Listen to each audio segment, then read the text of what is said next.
de que el hombre, el, el principio del hombre, la pulsión, el deseo de los hombres, es el deseo a vivir. Entonces, para él es importante llegar a este contrato social por el deseo a vivir, es decir, para evitar la muerte. Es lo que nos plantea Hobbes. Entonces él nos dice, el hombre, por su naturaleza de guerra, va a morir muy joven, pero para evitar esto, va a ceder sus libertades a un leviatán, a un ser poderoso, para que nos garantice ese deseo a vivir.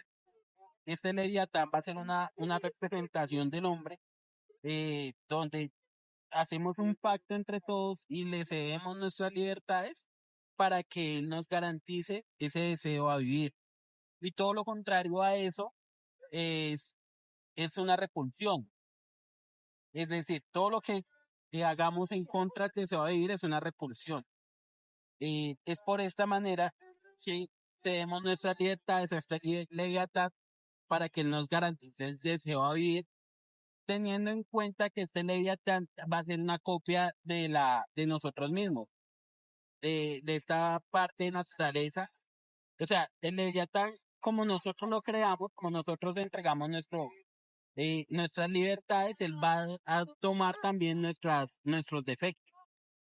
Entonces lo que hace el Leviatán es eh, estar en un modo de paz, teniendo en cuenta los demás leviatanes que son los demás estados que tenemos alrededor, tratando de generar un contrato social más grande que serían las normas internacionales para que entre todos podamos estar en un modo de paz relativo en el cual cedemos nuestras libertades y así poder eh, sobrevivir y continuar a perdurar la raza humana. Eso es uno de los principios que nos habla Hobbes. No sé sobre ¿tú qué opinas? Algo así de pronto también es para resaltar de pronto en los textos y a diferenciar de pronto de cada uno, que es que ellos siempre están en controversia, ¿no? Entonces, Hobbes está en controversia con Rousseau y así mismo con Locke. Y de pronto, como yo lo abarcaba al principio del tema, sobre que iniciamos con el tema sobre los estados, por lo menos un estado para Luke, si no estoy mal, si me vienes a corregir, pero es, digamos, la persona que está en el poder y el resto como si fuera un orden jerárquico, ¿sí? Eh, y para Rousseau es diferente, porque para Rousseau, eh, él piensa que el Estado somos, digamos, somos todos, ¿sí? Y también me gusta que Rousseau habla sobre algo muy curioso que para el derecho es muy bueno, y habla sobre ese principio de legitimidad, ¿sí? Él lo toma sobre el derecho que tiene como cualquier persona, no solo una persona en específica, sino de pronto toda la sociedad de pronto que tiene para incorporarse.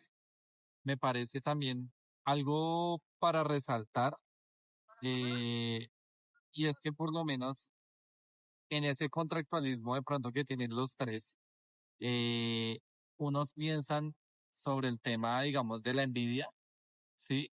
El egoísmo también, eh, en diferentes formas. Y pues el egoísmo es una palabra, digamos, que también muy grande. Entonces son temas como también a resaltar y algo que de pronto también, digamos, a mirar, es como también lo veíamos en clase. Digamos que cuando hacían el ejemplo del marcador, así fuera chistoso, eh, que para unas cosas el marcador sí es libre, para otros, para otras que para unas teorías sí es libre, para otras no.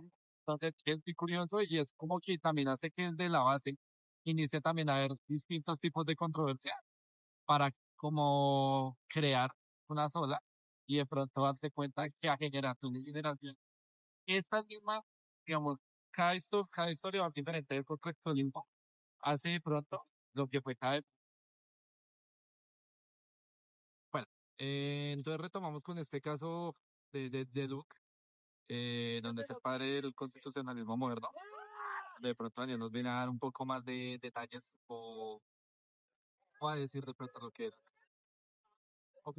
Bueno, yo opino que para John Luke es más representativo como la paz entre las personas, no como lo decía mi compañero, que la paz es entre todos, como que se basan mucho entre la problemática. Entonces, Es decir, lo que Un el estado de el guerra, estado un estado de naturaleza, guerra, estado de un guerra, estado de guerra contra un estado de paz, ¿sí? exactamente, sí. Entonces, la cuestión es cuál. La cuestión es que toca mirar eh, como que las finalidades como que de eso, si me hago Del ¿cómo se contrato garantiza ese social. contrato social? Exacto. por lo que por el gobierno. Se caracteriza por el gobierno. Teniendo en cuenta cuáles, o sea, claro, El Estado el social. gobierno. Pero, Sí, ¿cómo se legitimiza la administración de justicia? Se legitimiza por el Estado social de derecho. No. pero también en ese caso tendríamos mucho que ver con el tema de las mayorías. No. Y pues para abarcar también una de las segunda parte de este tema, lo como John Luke, el padre que habla sobre el constitucionalismo moderno. Adicional a eso, me parece algo muy interesante volver y es el tema de legitimizar por medio de las mayorías, ¿sí? Para crear de pronto esas instituciones. Pero bueno, nos dirán más adelante. Eh, claro, pero es importante para poder analizar a John Locke, saber desde la base cómo él empieza a analizar esta filosofía, ¿no? En contradicción de lo que nos hablaba Job. Entonces, Dani, el estado de naturaleza para John Locke, ¿cuál es? Para John Luke es una paz constante.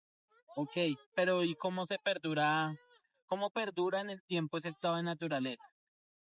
Pues se perdura más por una administración de justicia. Ok, y esa administración de justicia, ¿cómo sería la legitimidad de esta administración de justicia? La legitimidad sería por las mayorías. ¿Qué Y, dice John Luke? ok, eso es importante este tema porque nos habla de que John Luke ya empieza a ver a las mayorías de una manera en la cual nos va a mostrar esa administración de justicia. Pero entonces, estas mayorías que van a crear, Pues estas mayorías se crean por más por la crean instituciones. se crean instituciones. Ok. Y estas instituciones a su vez, eh, ¿qué hacen estas instituciones? Pues esas instituciones lo que hacen es que tienen que cumplir, tienen que ser cumplidas por unos jueces Crean las leyes. y unas leyes también. Eso Mira quiere que decir, este tema es muy interesante. Y este tema, digamos, como lo hablábamos ahorita, en un preview, eh, digamos que ahorita los jueces interpretan la norma, ¿sí? Digamos que en esa parte que habla John Luke, él dice que no, se cumplen tal y cual la ley está, el juez cumple la ley tal y cual está, a lo cual, pues, digamos que puede ser algo errado, de pronto yo pudiendo interpretar algo más, ¿sí? Y algo que también me parece muy curioso es que él acá habla de las mayorías, si por lo menos ahorita miramos cómo está conformado de pronto los representantes siempre en la Constitución, eso lo hay Constitución, eh, tienen que haber unas minorías para que haya este tipo de votaciones, ¿sí? Entonces es algo como un contraste de la idea del uno hasta la idea del otro. claro, porque para John Locke esta interpretación, o bueno, lo que nos da Locke es que al ser mayorías, en teoría, estas leyes van a ser justas, van a ser sagradas, por decirlo de alguna manera, eh, porque van a representar el deseo de todo para un estado de paz constante, que era lo que nos decías al inicio. Y aquí podemos pasar A a Rousseau, mirar nuevamente Rousseau, qué nos dice Rousseau respecto a lo que opinaba John Locke y las críticas respecto a Hobbes. era que es algo muy curioso, pero digamos que el contrato social lo veía Rousseau desde, desde el tema de que todos, sí, todos somos la sociedad. Y entonces para Rousseau, el contrato social es un acuerdo entre gobernantes y gobernados, donde es algo justo y equitativo. Digamos que esto lo podemos ver y de pronto algo muy asociado, digamos, es cuando el gobierno, tú eliges al gobernante y el gobierno como tal cuida de ti, ¿sí? Algo también que yo escuchaba en el podcast y que era muy curioso, era sobre cuando una persona traicionaba, cuando un gobernante traicionaba, cuando hacía de pronto algo que no era dentro de este contrato social, era como traición, ¿sí? Claro, es que lo que nos dice Rousseau es que, por decirlo de alguna manera, matar es grave, robar es grave, pero no hay nada más grave que una traición a ese contrato social, porque estás traicionando ese acuerdo, ese pacto que él nos está planteando. Y un claro ejemplo, como lo veníamos hablando, era como el tema de la religión. Entonces, aprovechando que estamos en esta semana, eh, digamos que el tema cuando Jesús es digamos que expuesto porque es traición a la religión, porque su religión como tal es el judaísmo, ¿sí? Y cuando de pronto él quiere venir a imponer otro tipo de normas o de pronto de reglas o leyes que le dice su padre o creencias, es algo muy parecido, como si la religión fuera ese contrato social, ¿sí? Y como si él, creando distinto tipo de normas o leyes, estuviera la traición de ese contrato social. Por eso debe morir. Exacto, por eso debe morir y debe ser ejecutado, o bueno, crucificado. Es un ejemplo muy bueno.